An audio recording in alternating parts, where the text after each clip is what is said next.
gutom siya. Pininom siya ng pagkain. No? Grabe, sobrang init. Gutom na gutom talaga siya. Hindi.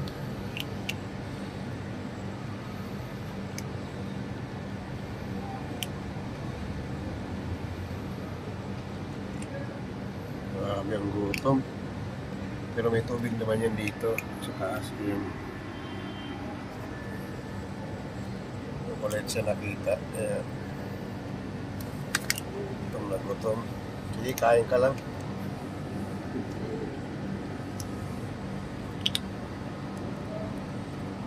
Kailangan minggay-minggay na yan. Minggay-minggay.